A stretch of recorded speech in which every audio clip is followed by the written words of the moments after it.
我哋嘅心經常被唔同嘅人事物所佔據，而且我哋會對呢一切感到厭倦。對於任何有思想嘅人嚟講，呢啲事都係毫無意義，但又好似必然嘅。古老佛教經典裏面講到，每個人嘅內心深處都藏着一個慾望，就係發掘什麼是真正的充滿意義。唯有揾到呢個答案，否則我哋就冇辦法得到幸福快樂。咁我哋亦有冇思考過，無論我哋係做生意或者打工，咁真正揾錢嘅意義又係咩嘢呢？歡迎嚟到 DIY 獨行者頻道，陪你讀書，分享智慧，活用生活，運用種子法則，實現人生5大目標。如果呢個方法同分享可以幫助到你嘅話呢，歡迎你讚好、訂閱同分享 DIY 獨行者頻道。當和尚遇到鑽石，簡體中文版叫做能斷金剛，英文版 The Diamond Cutter， 作者 Geshe Michael Roach， 麥可羅區格西。當和尚遇到鑽石20週年經典紀念版，一個佛學博士如何在商場中實踐佛法。對於所謂真正嘅終極嘅意義，《金剛經》有相對清楚嘅說明。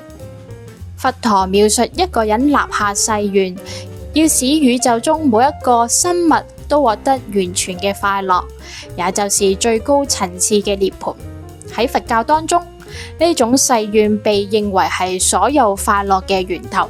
然而呢個同經商之間有咩聯繫呢？我哋一直喺度談論賦予生命嘅意義，包括你嘅事業以及私人生活。事業嘅盡頭，公司嘅盡頭，以及你生命嘅盡頭。死亡係生命嘅一個事實。我哋將從生命嘅盡頭回顧我哋嘅人生，評價我哋嘅人生。你必須能夠回顧人生，而且唔單止講到你賺到財富，亦唔單止你能夠講到能夠盡情咁創造並且享用財富，你亦都必須能夠講喺你賺取金錢嘅同時及其後，你改變咗世界，你讓世界有啲乜嘢嘅唔同。呢個或許係佛教經典最深奧嘅秘密，一個簡單嘅每日實行嘅法門，令到你生活同埋事業充滿意義。然而唔單單係權力、財富、活力逐漸崩壞瓦解，邁向衰老與死亡。呢個法門亦都係最佳嘅管理工具。金剛商學院嘅基礎課程入邊提及到嘅施與受冥想，就係喺書入邊講及嘅自他交換。自他交換唔單止係有效嘅工具，而係分享格西老師點樣喺20幾年做生意當中回顧事業嘅時候經營嘅第3個原則。做生意係令世界帶嚟美好同意義，做到自利利他。喺安鼎國際鑽石公司嘅鑽石部門，10多個唔同嘅國籍工作人員喺同一層樓一齊工作，亦都係常有嘅現象。鑽石部門運作得好似一個一人部門咁樣和諧。格西老師認為，公司之所以有此成就，主要係因為公司秉持部門成立之初嘅奉行哲學，而呢一套哲學嘅精髓，亦即係古代佛教徒所修持嘅法門自他交換。如果你真係希望事業或者部門成功，格西老師建議你嘗試用呢個法門。佢唔單止係一種態度，自上而下開始，從你開始，然後往下傳俾所有嘅員工，唔需要寫起備忘錄，亦都唔需要通知，亦都唔需要開會宣佈。乜嘢係自他交換？我哋嚟聽聽書入邊嘅講法啊！自他交換嘅第一個步驟係獎巴法，即係將我哋好專注從自我入邊抽離，開始關心他人。呢個練習將為工作流程同埋財務狀況帶嚟立即嘅利益。佢亦都係你心入邊植入最強大、最具利益嘅銘印。獎巴係一個年輕怕醜嘅西藏僧人，亦都係一位廚師。每當訪客出現喺臨近住持房間嘅小廚房時，佢就開始修辭掌巴法。佢對住你修辭，但你完全都唔會知道。由客人嚟到開始嗰幾分鐘之內，掌巴就會將你摸得清清楚楚咁。佢知道你中意嘅茶或者咖啡。簡而言之，掌巴法就係學習如何敏銳地觀察其他人嘅需要同喜好。自他交換嘅練習第二個步驟係身體互換，假裝將你嘅心放喺人哋嘅身體之中，然後睜開你嘅眼睛，注視住自己，睇一睇佢哋想從你嘅身上獲到什麼。喺呢一種想法之下，你嘅部門、你嘅公司開始自行運轉，開始俾一啲真實在乎公司、在乎部門嘅人經營住。你既賺到錢，又能獲得幸福快樂，一舉兩得。如果你持續呢一種嘅諗法，持續將自己嘅心放喺員工嘅身體，注視尋求協助嘅自己，你將會發現有一種心碎滿足喺你嘅心中滋長。事實上，呢種深刻嘅滿足正代表你嘅工作具有一定真實嘅意義。自他交換練習嘅第三個步驟係繩索特技。想象你哋兩個人合二為一。通過第三個步驟，我哋可以將自他交換嘅練習帶入更徹底嘅層次。你係你嘅員工，而佢即係你哋係同一個人。如果你係一般嘅美國商人，呢一種嘅思維方式可能令到你吃不消。繩索特技嘅含義深遠，你嘅心中立刻出現咗兩個問題。第一，自他交換嘅過程到咗第三個步驟，完全變得矯揉造作。你點樣能夠實際成為另一個人？更精確地說，你哋兩個人點樣能夠成為一個人？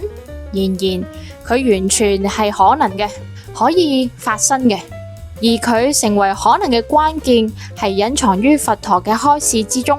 有一次，佛陀帶領咗所有嘅眾生進入涅槃，獲得大樂，但係冇一個眾生能夠真正地得到大樂嘅。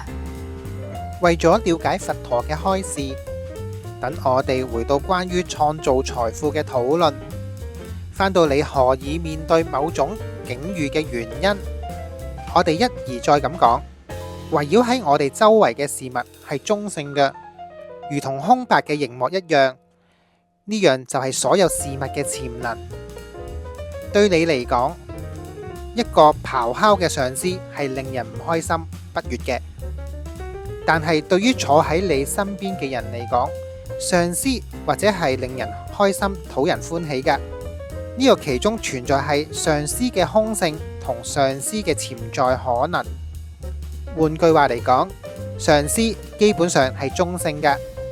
無論我認為佢係討喜或者係討厭，無論我認為咆哮個聲音係好係唔好，都並非源自上司嘅本身㗎。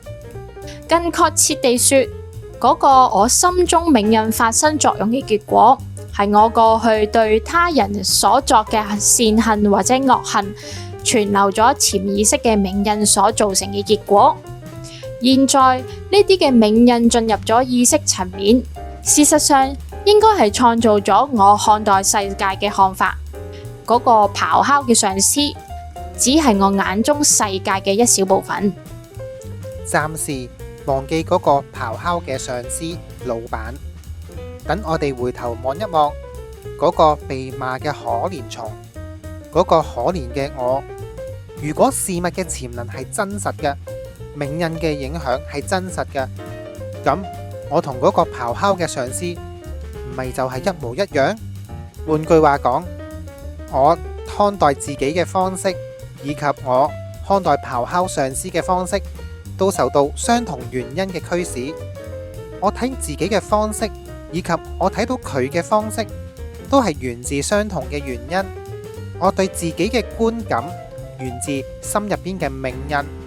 當銘印喺潛意識進入意識層面之後，開花結果，影響支配咗我對自己嘅觀感。此處嘅重點在於，你必須了解命運，唔單止決定咗你看待自己嘅方式，亦都使你不斷咁注視着自我。換句話說，僅僅因為過去嘅習慣以及流傳心中嘅命運，你界定咗自己係一個咩嘅人，然後喺你嘅自己以及其他人同埋事物之間劃下咗界線。喺你過去嘅思維當中，你將你自己嘅身體嘅皮膚之外嘅部分界定為你自己。日後呢種嘅思維所種下嘅命運，再度促使你有相同嘅觀點看待你自己，把呢個你自己身體皮膚內嘅部分界定為你自己。你嘅範圍喺佢嘅終止嘅地方終止，唔係因為係佢自然終止嘅範圍，而係你習慣把你自己終止喺嗰一個範圍。人我之別嘅產生，僅僅係過去嘅命運、過去嘅思考習慣嘅結果。想象一下，如果全世界每一個人思想行動嘅時候，仿佛每一個其他人都好似自己咁，咁會係點樣嘅境況？我哋能夠帶領每一個人進入涅槃，進入全然嘅快樂，但係冇單單一個人能夠獲得全然嘅快樂，因為每一個人都只係我哋嘅一部分。你心中第二個問題係，假設我真係實行咗繩索特技嘅練習，假設我真係把我擴大咗呢個範圍，延伸包含咗另一個人，甚至更多其他人。咁樣我應該係點樣畫呢條界呢？佢嘅限度，佢嘅範圍係啲乜嘢呢？人生夠艱難噶啦，僅僅係要滿足一個人嘅身體同埋心靈嘅需求，亦即係我嘅需求，已經幾乎唔可能噶。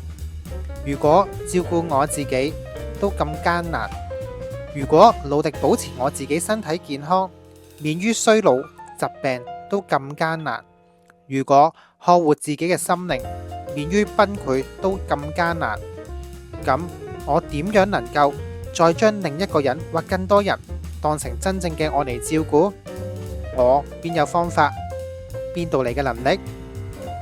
諷刺嘅係，能力來自每一次你擴張自己、接納他人嘅舉動，也就是說，當你決定你身體上與情感上照料他人，如同照料自己嘅時候，你便獲得咗能力。如果潛能同埋命運創造咗我哋眼中嘅世界，那麼無人我之別嘅共享財富，便是創造財富最佳嘅方法。簡而言之，如果布施1分錢所種下嘅命運係我能夠睇到$1嘅唯一嘅方法，咁確定喺我周圍嘅所有人都擁有金錢財富，亦同我哋係同一個人一樣，將為我帶嚟無窮無盡嘅財富。想象每一個人都將其他人當做自己，當做自己嘅責任嘅世界，我哋冇任何嘅理由唔將其他人當做自己，當做自己嘅責任。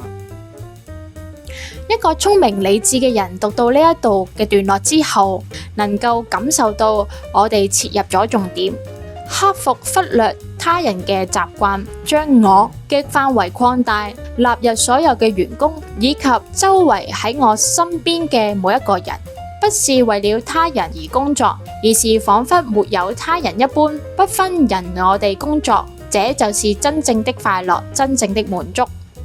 喺內心深處，你知道咁係啱噶，你知道而家開始做係啱噶，你都深深明白，如果你用呢個方式經營你嘅事業，經營你嘅人生，如同為咗自己嘅利益一樣，努力咁為所有人嘅利益而奮鬥，咁樣你就能夠帶着驕傲同自豪回顧你嘅人生，因為呢個就係難得人生的真正意義，呢個就係最終嘅財富。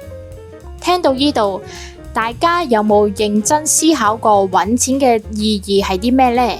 揾錢好似係一個畢業後必須要做嘅事。以前講嘅屋仔、車仔、老公老婆仔、BB 仔等，都係大多數人香港追求嘅基本。近年放棄高薪厚職去創業，或者做自己喜歡、有興趣嘅事嘅香港人越嚟越多，都俾新聞報道咗出嚟，分享佢哋心裏邊都有一個好善意嘅初心同埋目標遠景，而希望令到身邊嘅人社會變得更好。第322頁，在你賺取金錢的同時及其後，你改變了世界，你讓世界有了些許不同。如果覺得呢條片 click 到你嘅話，記得訂閱 DIY 獨行者頻道，仲要撳埋隔離個啷啷，有片嘅時候就會通知你㗎喇。我哋下一集帶大家一齊拆解呢本書，一步一步帶你認識種子法則。我哋下集見，拜。I will take care of you.